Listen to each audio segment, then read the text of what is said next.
British साम्राज्याबद्दल एक प्रसिद्ध वाक्य म्हटले जाते, the empire on which the sun never sets. म्हणजेच असं साम्राज्य ज्यावर सूर्य कधीही मावळत नाही. यामागचं कारण तितकंच खरं होतं. 18व्या आणि 19व्या शतकात युनायटेड किंगडम म्हणजेच ब्रिटनने सत्तेचा जगभरात इतका प्रचंड विस्तार केला होता की आशिया, आफ्रिका, अमेरिका आणि ओशनिया या खंडातील अनेक प्रदेश ब्रिटिश साम्राज्याच्या अधिपत्याखाली होते. Bharat, Australia, Canada, south Africa, New Zealand यांसारखे देश ब्रिटिश साम्राज्याचा भाग होते. त्यामुळे जगाच्या कुठल्या ना कुठल्या भागात ब्रिटिश ध्वजाखाली सूर्य उगवतच असायचा. मात्र काळ बदलला. दुसऱ्या महायुद्धानंतर अनेक देश स्वतंत्र झाले, पण ब्रिटनसोबतचे ऐतिहासिक, सांस्कृतिक आणि आर्थिक संबंध कायम ठेवण्यासाठी एक नवीन आंतरराष्ट्रीय संघटना तयार करण्यात आली, कॉमनवेल्थ अर्थात राष्ट्रकुल.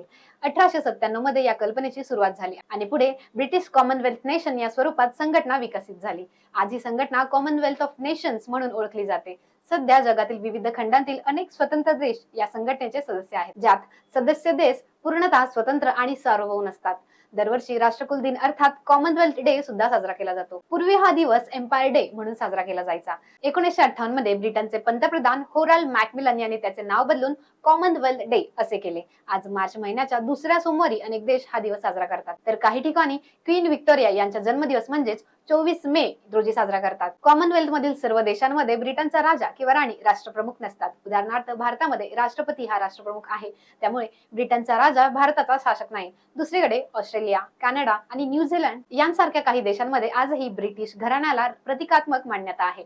म्हणजेच त्या देशांची स्वतःची लोकशाही व्यवस्था असली तरीही ब्रिटिश राजा हा घटनात्मक प्रमुख म्हणून मान्य केला जातो. कॉमनवेल्थची आणखी एक महत्त्वाची बाजू म्हणजे शिक्षण. कॉमनवेल्थ देशातील विद्यार्थ्यांसाठी शिष्यवृत्ती योजना, संशोधन कार्यक्रम, विविध उपक्रम राबवले जातात. विशेष म्हणजे कॉमनवेल्थ स्कॉलरशिप ही जगातील प्रतिष्ठित शिष्यवृत्तींमध्ये मोजली जाते.